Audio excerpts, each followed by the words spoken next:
really quickly. And we're trying to navigate and take the right amount of time to address all of these problems. There's the issue of cabotage. You can come from Mexico and you can drop a load in the U.S. And then the rule is you have to go back to Mexico. What's happening, though, is that Mexican truck and driver are picking up multiple loads thereafter and driving throughout the country, doing deliveries, and then going back to Mexico. And by the way, that's taking jobs away from American truck drivers. They shouldn't be doing this. Well, it gets to be complicated to figure out who these drivers are. AI can be very helpful to us on if you drive in, you drop, when should you be coming back through customs? If you come back 5 days later, ding, ding, ding, we might have a problem. But no one's used these tools, and no one's focused on it, no one's cared. We actually care about this and are working through the issues to resolve the problems. Okay, so now shifting gears here again, deregulation. You guys have taken a number of historic steps during your time as secretary.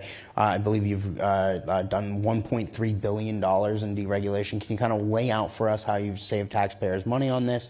What are the major things that you're going after? How you're doing it? Walk us through the. I'll just name a couple. This is not in the list, but we have the California high-speed rail, the rail to nowhere. By the way, I want high-speed rail in America. I think if Europe and Asia can have it, I think America should have it too. But the California high-speed rail was never going to be built. It was billions and billions of dollars over budget, and it was decades overdue. We pulled that money. Speed limiters for trucks, another example, where again, I think that's a safety issue with taking out the speed limiters. We're about to announce CAFE. CAFE is going to be, I think, the largest dereg that comes in the federal government as a whole. And it was going to drive down the cost of a vehicle because, again, a 50-mile-an-hour efficiency standard is unattainable for a combustion engine. And so we were driving up the cost and the carbon credit purchases for American car companies, getting rid of that and having a more sound mile per gallon threshold is going to, again, allow us to sell more cars and allow us to bring down the cost of a car, to the tune of thousands of dollars. But I think we have 150 regulations that we've worked on rolling back, and not for the sense of just rolling regulation back because we think that's great and people make more money. We think that we could roll regulation back, maintain safety, increase efficiency, and a lot of these rules are just stupid. Mm-hmm. Okay, so the last big thing I want to really talk to you about here is prices. Obviously, we just saw the elections in New York City, in Virginia, and in New Jersey, and the big talk is that Democrats are talking about affordability. It's like, I don't know where they've been on this for years, but anyway, point is that was the big talking point around Mamdani's victory there. Yeah. I think that the steps you guys are taking are designed to try to bring prices down, right? The transportation affects everything with regard to prices. So can you talk to us about how President Trump's administration more broadly and also the steps you guys are taking at the Department of Transportation are designed to bring prices down and combat inflation? Well, just at a 30,000-foot level, when you have more rules and regulations, that costs more money. Prices go up. If you spend more money or print more money, you deflate the value of the dollar. That causes inflation. That causes prices to go up. We've tried to spend less money and not reduce not reduce all regulations, but reduce dumb regulations and dumb rules.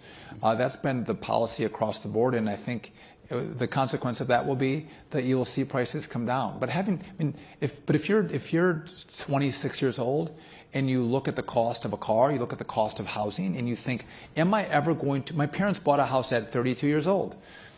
When I'm 32, I can't buy a house. That's a huge problem in America. You want people to be able to afford the American dream. And so what are we doing on housing policy? What are we doing to, again, I want people to buy safe homes. What can we do, though, to alleviate some of the pressure around the regulations that will allow us to build good, safe homes that someone can afford and start their American dream? And I want people to have kids. I have 9 kids, by the way. I think kids are great. The kids are a lot of fun. Kids will give you joy throughout your life, and maybe a little bit of pain too, I don't know. But kids are great. But if you can't buy a house, how do you have family formation and how do you have kids? Some of the most joyful things in life can't happen unless you can afford some of these basics as you start your families. And so working on bringing the home prices down. If we can work on bringing the price of a car down. If the president is successful, and I think he will be, at bringing back more jobs.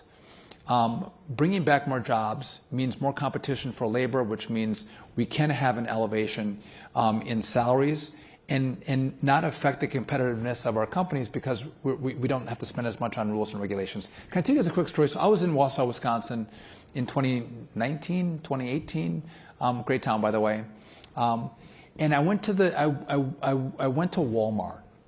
And I was trying to buy a Roku. I'm not very tech savvy. I bought a Roku, and like the guy helped me buy a Roku. Like had no idea how to help me. Like he just walked in the door. Like it was not helpful at all. Frustrating. And I told you I have a lot of kids, so like I don't do 2 carts, but like I pack my cart really well strategically as I go through Walmart and get all this food in one cart. And I'm going through the checkout line, and it's taking forever to get to the checkout line. The lady does it's like literally slowly moving. And it took me forever to get through. I was going out to my car and I was pissed. I'm like, what the hell? What a crappy service. And then as I was, loading my stuff up, I thought, you know what happened actually? The people that used to work at Walmart that were well trained, they've been pulled out of Walmart into a different job in Wausau. And this is a new group of people who have come in because of new opportunity, because there were so many jobs available, so many opportunities available that someone at Walmart that at the time was making $13 or $14 an hour was now out making $22 an hour because businesses needed more employment and good people to employ. That's what happens when people can rise up. You can start at Walmart, but there's another great opportunity that you can step from Walmart into somewhere else. And then Walmart can bring in a new group of people and train them, and they can step up. You do want that upward mobility, and I think the Trump policies, I saw it in 18 and 19, and I think you're going to see that again as these are implemented. You help people elevate and step through the economic classes and improve their skills and their ability to get a good paying job. Mr. Secretary, the last thing I want to ask you about here, take us inside. We've seen the historic transparency from President Trump. He literally live broadcasts the cabinet meetings, right? And I know you're there for those. Can you take us inside the room for one of those? What's it like being in there in the White House when President Trump does one of these cabinet meetings? He is the most amazing boss. He is what we learned from him on how he fights for the American people, how he thinks about issues. By the way, he makes decisions very quickly. Usually, sometimes he'll wait, and usually he's smart to wait on those issues. But we'll have a pre-meeting. We'll talk about anyone have anything to say before we let the press come in. Who wants to go? Do you got anything? All right. And then if you have something you want to say in private, you can talk in private with him. By the way, he gives a rendition before kind of the state of play of what he's seen, what he wants to do, what he wants us to think about. That all happens before. And what is interesting in this cabinet is, well, I've never been in a different cabinet, so maybe I don't know what I'm talking about. Everyone likes each other. Everyone likes each other, and you see people wanting to work together. Like, how could I work with Bobby Kennedy? Which, by the way, we're going to announce some things that Bobby and I are going to do together. Which you're like, how do you and Bobby do things together? It's going to be kind of fun. But it's the collaboration. People want to work together. People want to serve the president, want to make him proud, want to make the country proud. That is a really great environment. If you're thinking about a team, that's the way you want your team to behave. They like each other. They're fighting for each other. They're fighting on a mission to help the country. That's what the pre-meeting is like. And then you all see he opens it up, and who knows what's going to happen. It's a lot of fun. Sometimes he just goes around the whole table, and sometimes he'll call on people to give different messages. But can I just make one other point about the president? Absolutely, yeah. I have never seen someone work hard. I can see. So in my job, I can see there's a lot of people that come into my office every single day. Like, I'm never alone. And it's a great thing, and I got a great team, and great people. He gets that times 10. Sure. And 8 o'clock in the morning, 7:30 in the morning, he's on the phone, because I'll be on the phone with him that early. So he's on the phone upstairs. He comes in at 9 o'clock, and all day long, he's moving, he's meeting, he's thinking. Then he goes into dinner, and then dinners he's usually meeting with people, and then at night he's still on the phone again calling people. Or if you call him at night, he picks up. He doesn't stop. But he's a machine.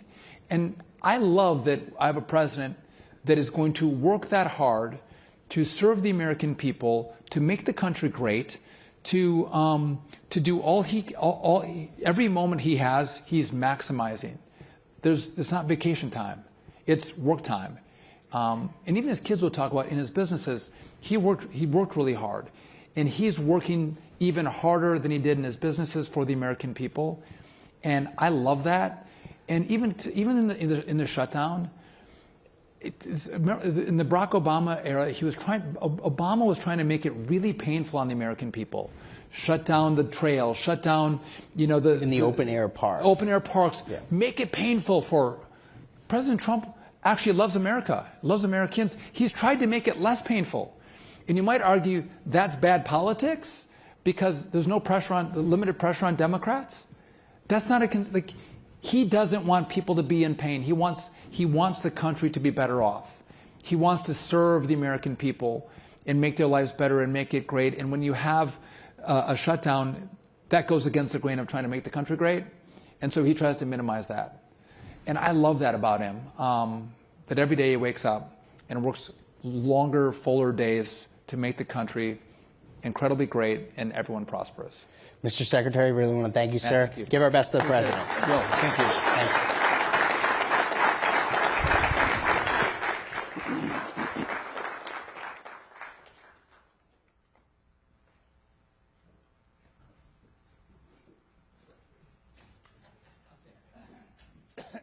Yeah, I'd like to apologize to Secretary Duffy for demoting him from Transportation to Treasury. I understand that he kind of gets a lot of jobs if there's something available, so he might have